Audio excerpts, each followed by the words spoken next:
Vamos a hacerlo de manera alternada y nos unimos todos en el versículo 17.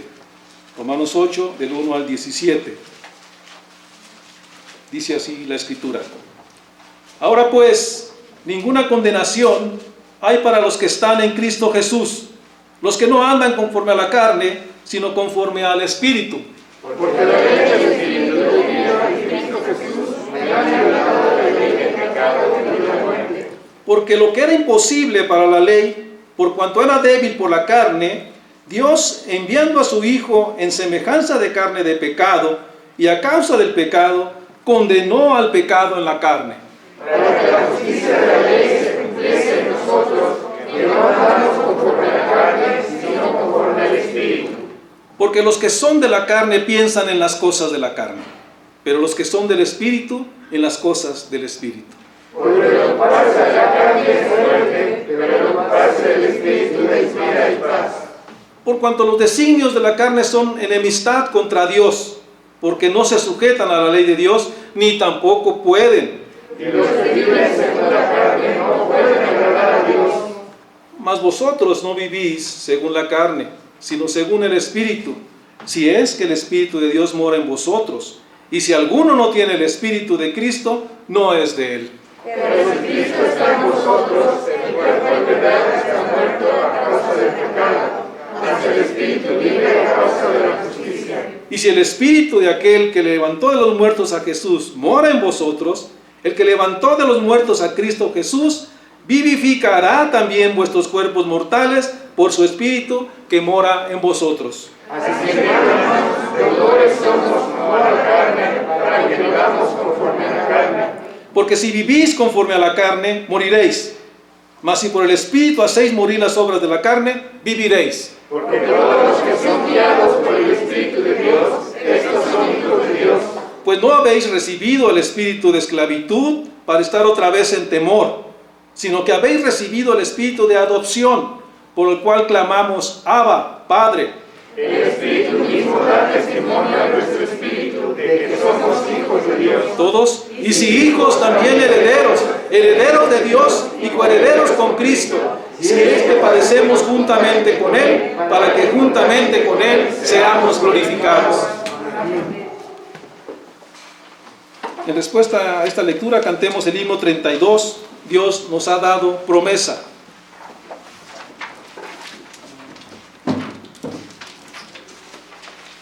Himno número 32, Dios nos ha dado promesa, por James McGrahan y Daniel W. White. Tú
Hoy continuamos con la serie de sermones doctrinales basados en el Catecismo de Heidelberg, y el título del mensaje es El oficio del Espíritu Santo.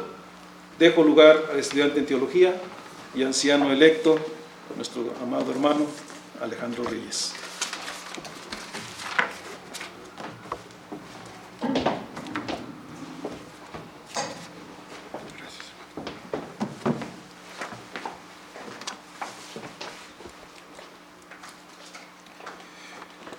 Vamos a abrir,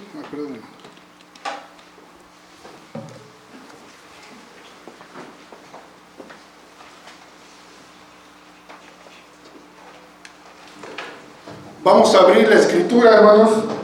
¿Se oye bien?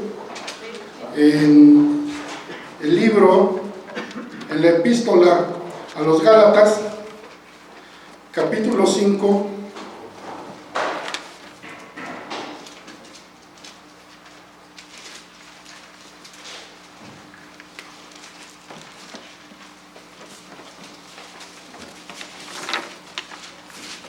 Y vamos a leer todo el capítulo.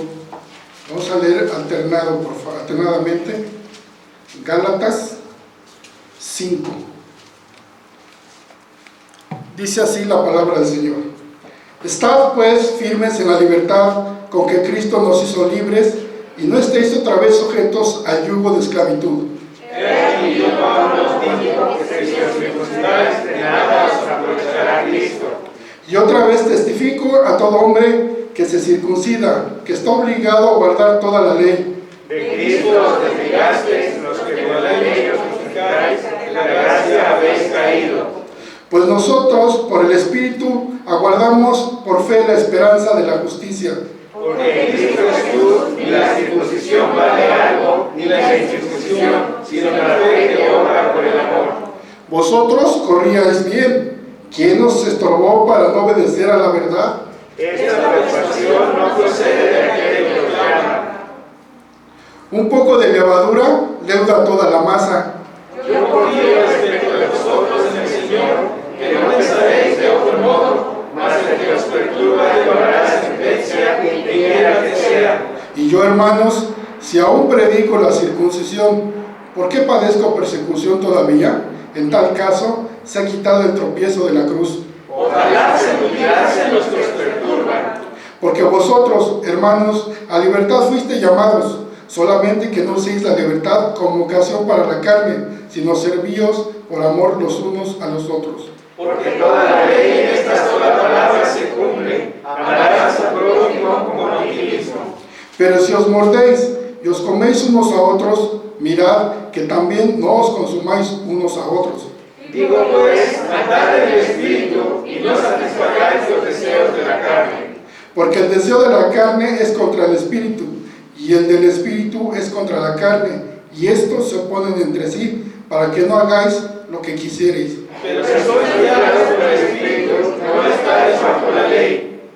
Y manifiestas son las obras de la carne, que son adulterio, fornicación, inmundicia, lascivia, idolatría, hechicerías, enemistades, pleitos, celos, iras, contiendas, disensiones, herejías, envidias, homicidios, borracheras, orgías y cosas semejantes a estas, acerca de las cuales os amonesto, como ya os lo he dicho antes, que los que practican tales cosas no heredarán el reino de Dios.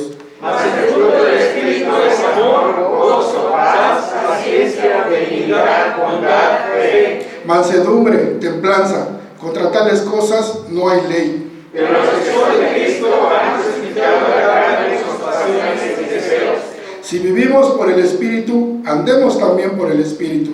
No nos hagamos Vanagloriosos, irritándonos unos a otros, envidiándonos unos a otros. Amén.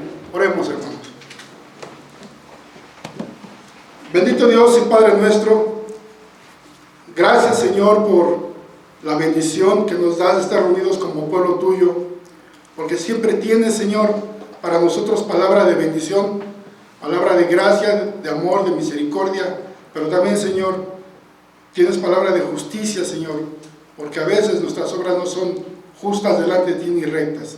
Te pedimos que en el nombre de Jesucristo abras nuestro entendimiento, nuestro corazón, Señor, para que tu palabra que hoy se republique satisfaga nuestras necesidades y nos haga estar en paz también contigo, Señor. Gracias, Señor, por tu misericordia, por tu bondad y porque nos reuniste como pueblo tuyo desde antes que nosotros tuviéramos esa idea de que podíamos ser tus hijos. En el nombre de Jesús oramos y pedimos también, Señor, la ayuda de tu Espíritu Santo para que podamos hablar libremente, Señor, y que sea tu palabra la que penetre en nuestros corazones y la llevemos a la práctica. En Jesús te lo pedimos humildemente. Amén. Amén. Pueden sentarse, hermanos.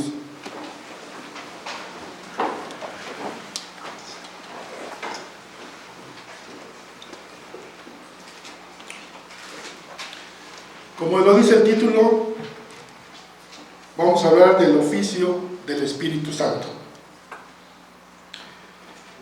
En una primera oportunidad, consideramos el estudio de la pregunta 53 del Catecismo de Heidelberg, que habla respecto a lo que creemos del Espíritu Santo. Entonces, abordamos lo concerniente a su divinidad y lo importante que es esta doctrina para la fe cristiana, que junto con el Padre y el Hijo, el Espíritu Santo es Dios. La doctrina cristiana ortodoxa, es decir, la correcta, de la Trinidad fue definida desde los primeros siglos de la Iglesia del Nuevo Testamento, tal como queda manifiesto en los grandes credos ecuménicos, como el credo de Atanasio o el credo de Calcedonia, que fueron resultado del trabajo de grandes concilios de la Iglesia y que trabajaron arduamente para cumplir con su tarea de ser columna y baluarte de la verdad. Con la afirmación de la doctrina ortodoxa, quedó también expuesta la falsa doctrina o la herejía. Tal fue el caso de las posturas doctrinales conocidas como el modalismo o el monarquianismo, citando algunos ejemplos. Hoy en día también algunos grupos actualmente niegan la doctrina ortodoxa de la Trinidad, como los testigos de Jehová, los mormones y los modernistas. Es por eso que en los credos ecuménicos queda claramente afirmada la doctrina bíblica que dice que hay un solo Dios, como dice Deuteronomio 6. Oye Israel, Jehová nuestro Dios, Jehová uno es, y que a la misma vez hay tres personas, el Padre, el Hijo y el Espíritu Santo. Las tres personas son igualmente divinas y las componen los mismos y les competen los mismos atributos, como afirma el credo de Atanasio. Eterno es el Padre, eterno es el Hijo y eterno es el Espíritu Santo. La distinción entre las tres personas no es pues referente a su esencia divina, sino a su oficio. En el caso de la salvación, vemos que al Padre corresponde la elección, Efesios 1:3, al Hijo corresponde la redención de los escogidos y al Espíritu Santo corresponde la regeneración y santificación de los escogidos. Una vez que hemos afirmado esto, entonces la doctrina ortodoxa de la Trinidad y particularmente la doctrina respecto a la divinidad del Espíritu Santo, abordaremos ahora la segunda parte de la respuesta a la pregunta 53 de nuestro catecismo, que pregunta: ¿qué crees del Espíritu Santo? Y que trata su oficio, ser el santificador. Entonces, la proposición de esta tarde, hermanos, es que el oficio del Espíritu Santo es la santificación de la Iglesia. Toda obra de Dios es obra del Dios Trino. Así es la salvación, al Padre le corresponde la elección de aquellos que han de ser salvos, al Hijo corresponde la obra de redención de los elegidos y al Espíritu Santo corresponde la regeneración de los escogidos. La segunda parte de la respuesta dice respecto al Espíritu Santo, que viene a morar en mí para que por la verdadera fe me haga participante de Cristo y de todos sus beneficios me consuele y quede conmigo eternamente. Así que vamos al primer punto. gracia irresistible. De esta segunda parte podemos aprender que el Espíritu Santo, como hemos dicho, basado en la lección del Padre, obra en nosotros y aplica personalmente en nosotros los beneficios de la redención que Cristo compró por medio de su muerte expiatoria en la cruz del Calvario. Este accionar del Espíritu es un accionar soberano. Es necesario enfatizar esto en razón de que hay una doctrina muy extendida que enseña que Cristo murió en la cruz para hacer posible la salvación de todos los hombres, pero no aseguró la salvación de ninguno, porque la decisión final radica en el hombre, que aunque caído, tiene la capacidad de poder decidir si quiere o no ser salvo. A esta doctrina se conoce como arminianismo, pues toma el nombre del pastor de la Iglesia Reformada de Holanda y profesor de la Universidad de Leiden a finales del siglo XVI, llamado Jacobo Arminio. En desacuerdo con el calvinismo, comenzó a enseñar, junto con sus seguidores, que la gracia de Dios y el Espíritu Santo son otorgados por igual a todos los hombres y que definitivamente será la decisión propia y voluntad del hombre, que es libre según él, la que acepte esa gracia ofrecida por el Evangelio. Si el hombre acepta cooperar con la gracia que le es ofrecida, el resultado será su salvación. De otra manera, puede rechazarla y perderse. Así entonces, resulta que la salvación es el producto del poder limitado del Espíritu Santo más la fuerza de voluntad del pecador. Eso lo hemos oído y eso uno lo participó a veces, cuando no tenía el verdadero conocimiento de la Escritura. En la versión más popular se suele escuchar en los métodos evangelísticos: se exhorta a las personas a aceptar la salvación. Un texto muy usado para llamar a las personas a la acción de pasar al altar para hacer la oración de confesión es Apocalipsis 3:20, que dice: he aquí, yo estoy a la puerta y llamo. Si alguno oye mi voz y abre la puerta, entraré a él y cenaré con él y él conmigo.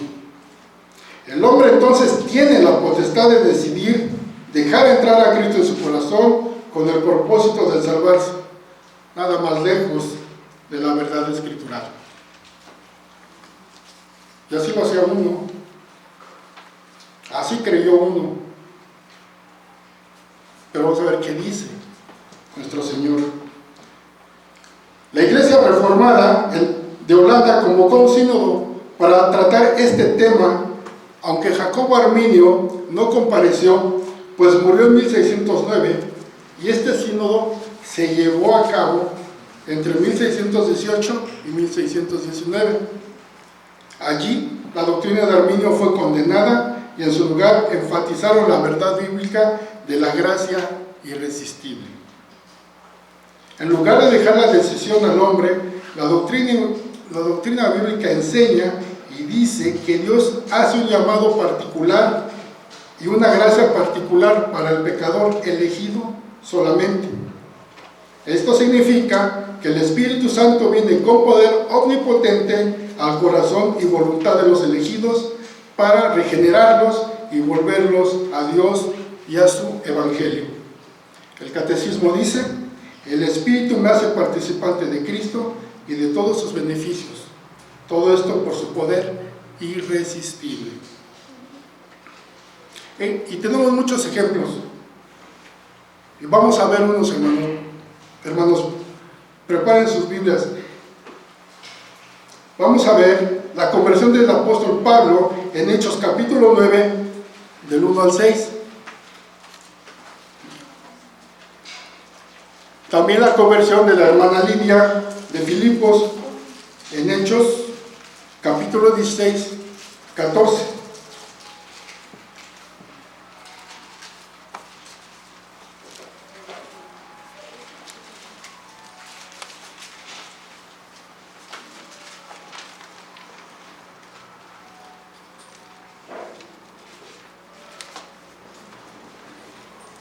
Dice, ¿qué dice Hechos? 9:1-6 al 6. Dice, Saulo, respirando una amenaza sin muerte contra los discípulos del Señor, vino al sumo sacerdote y le pidió cartas para las sinagogas de Damasco, a fin de que hallase algunos hombres o mujeres de este camino, los trajese para ser presos en Jerusalén. Mas yendo por el camino, aconteció que al llegar cerca de Damasco, repentinamente lo rodeó un resplandor de luz del cielo, y cayendo en tierra oyó una voz que le decía, Saulo, Saulo, ¿por qué me persigues?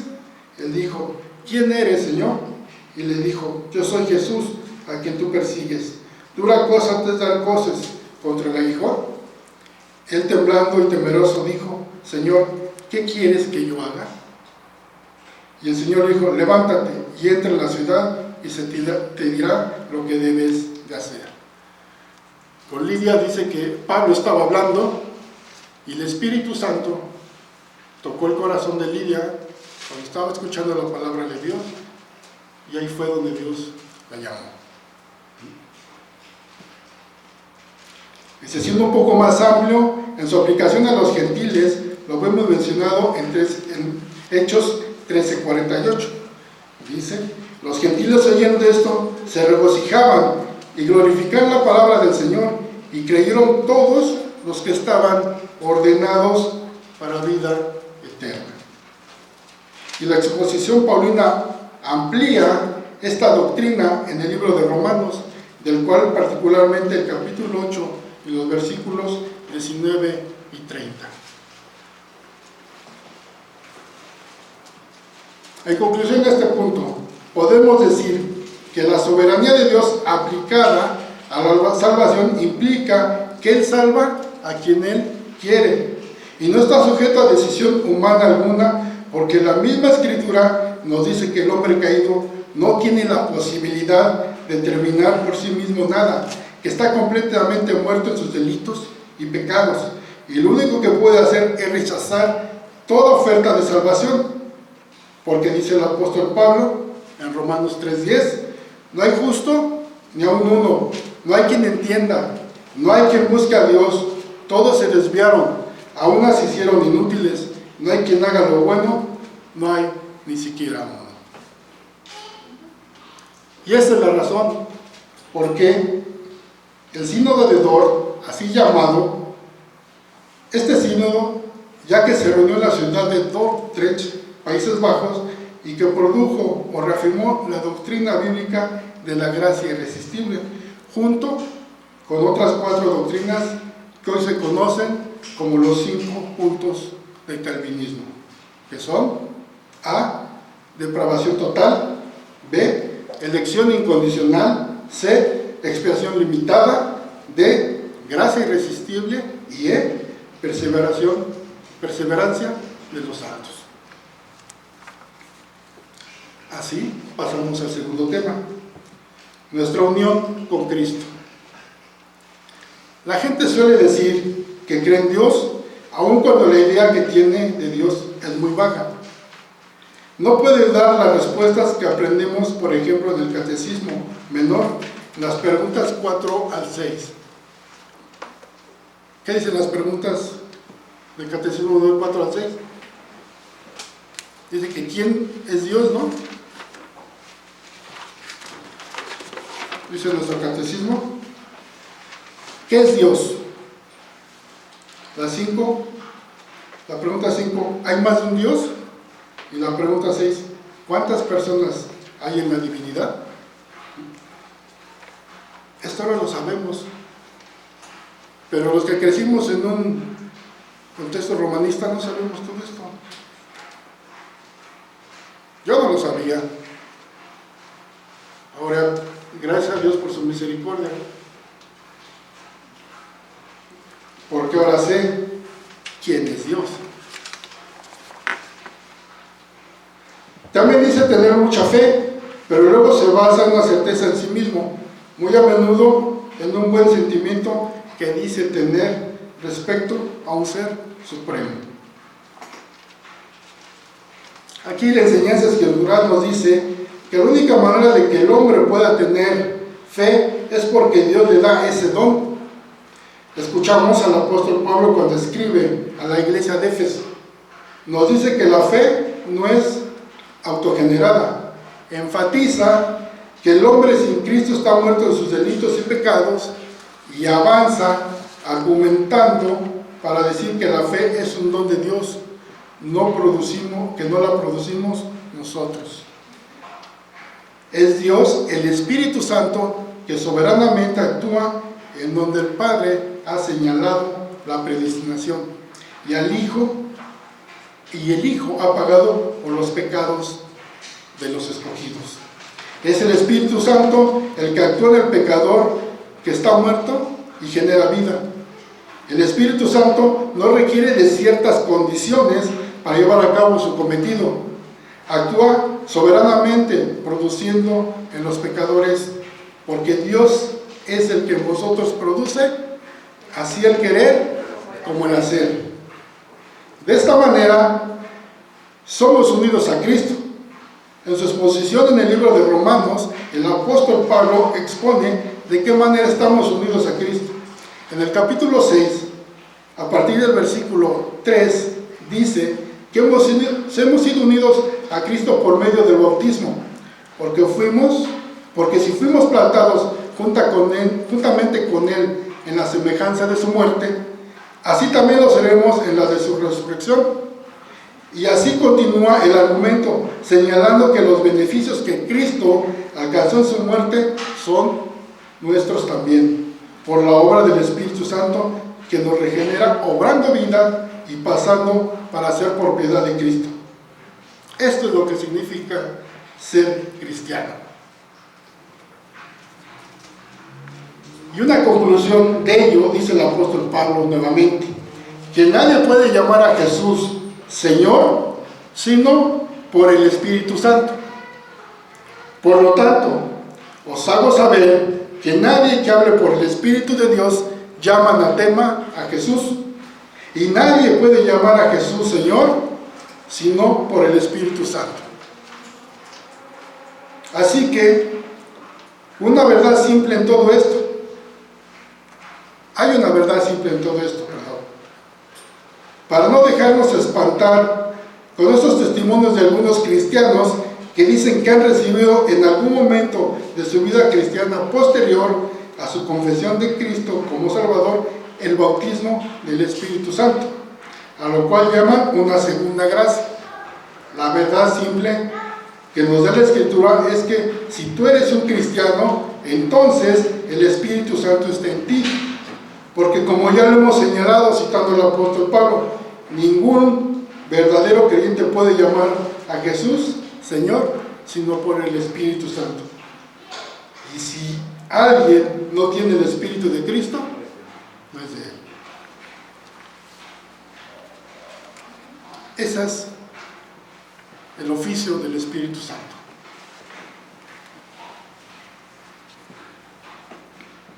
El Espíritu comenzó a obrar en ti, aun cuando ni tenías idea de que así fuera, simplemente creíste al escuchar la palabra de verdad. El Espíritu Santo ya había abierto tus ojos para ver con claridad la verdad, así que solo pudiste postrarte delante de Cristo y llamarlo Señor, porque el Espíritu Santo te llevó a ello. Tal como le dijo el Señor Jesús a Pedro cuando lo confesó como el Cristo: tú eres el Cristo, el Hijo del Dios viviente.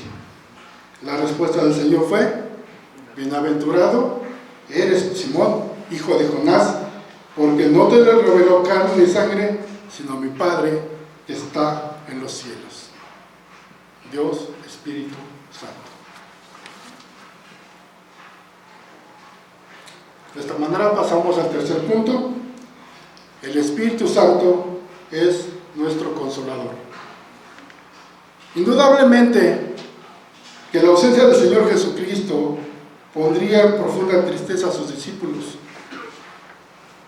Una vez que hubo concluido la obra de redención y estaba listo para regresar al seno del Padre, de donde había venido, comenzó a anunciar a sus discípulos su próxima ausencia de en medio de ellos.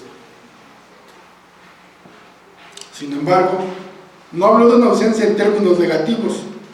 Al contrario, dijo: os conviene que yo me vaya, porque si no me fuere, el Consolador no vendría a vosotros, mas si me fuere, os lo enviaré. Y en el día de Pentecostés, el Señor Jesucristo cumplió su promesa. El Espíritu Santo fue derramado a los suyos que se encontraban reunidos en el aposento alto. Allí aquellos discípulos que estaban llenos de temor fueron fortalecidos para proclamar el poderoso Evangelio de nuestro Señor Jesucristo, como lo hizo en aquella ocasión aquel que antes había negado a su Señor 3 veces. ¿Qué cambio tan radical fue aquel? La iglesia fue consolada y capacitada con los dones del Espíritu para salir al mundo y pregonar el Evangelio que cambió el mundo. Los apóstoles predicaron el Evangelio no basados en sus propias fuerzas o habilidades, sino evidentemente fueron capacitados por el Espíritu Santo para llevar las buenas nuevas de salvación hasta lo último de la tierra. Hoy mismo también el Espíritu Santo mora en la iglesia de nuestro Señor. No se ha ido. Desde aquel día que nos narra Hechos capítulo 2, se ha quedado permanentemente con nosotros, al punto que dice el apóstol Pablo que nosotros somos templo del Espíritu Santo.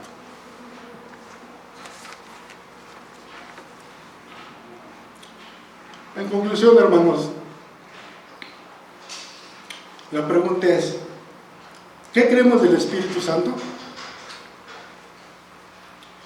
En primer lugar, que es Dios, de la misma esencia del Padre y el Hijo, que su oficio es ser santificador, toma de la obra de redención de nuestro Señor Jesucristo y la aplica a aquellos a quien el Padre, por su sola gracia, quiso llamar para ser sus hijos.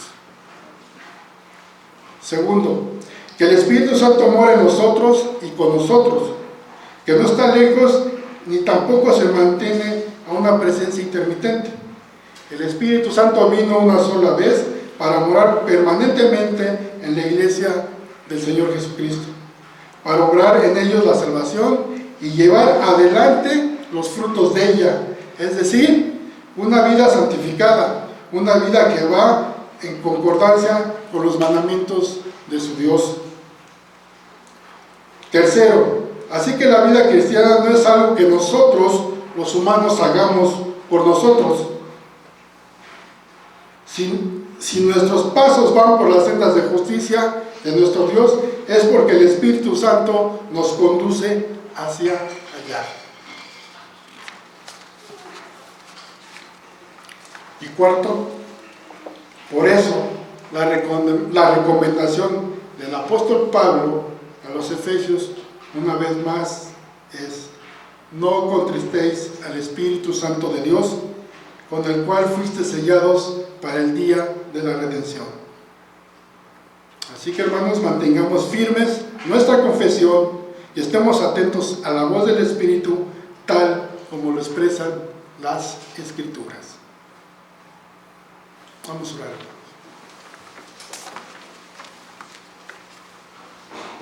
Señor, damos gracias por tu palabra, pero gracias también, Señor, por tu Espíritu Santo, porque por medio de él podemos orar confiadamente a ti, Señor, y nuestras oraciones llegan como olor fragante ante tu presencia, Señor. Gracias porque día a día nos regenera, nos exhorta, y pues es el sello con el cual tú nos llevarás cuando vengas con poder y majestad. Gracias porque no siendo nadie, ahora somos ciudadanos de tu reino. Porque a pesar, Señor, de que podemos ser los mejores médicos, los mejores ingenieros, arquitectos, o los peores seres humanos, eso a ti no te importó.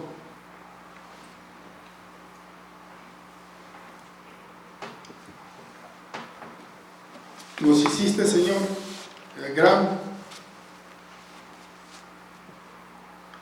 nos diste el gran privilegio de poder estar en tu reino, Señor. Nos llamaste con llamamiento santo.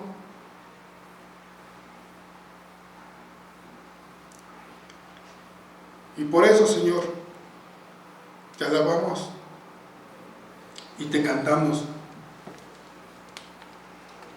Porque ¿qué más podemos hacer, Señor? ¿O qué más podemos dar por una salvación tan grande que nos has dado? Nada de lo que hiciéramos alcanzaría, Señor, para poderte pagar todo lo que hiciste por nosotros. Gracias, Señor, por esa elección, por esa predestinación, porque aquí estamos reunidos los que tú llamaste para gloria de tu nombre. En el nombre de Jesús oramos. Amén.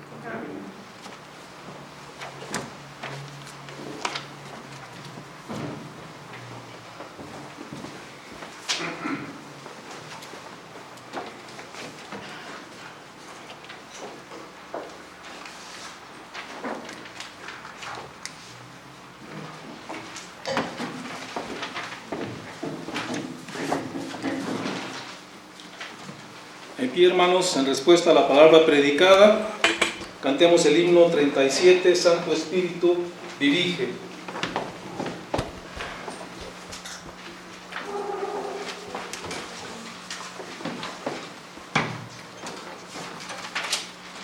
Himno número 37, Santo Espíritu dirige, por Víctor H. Benke y Vicente Mendoza.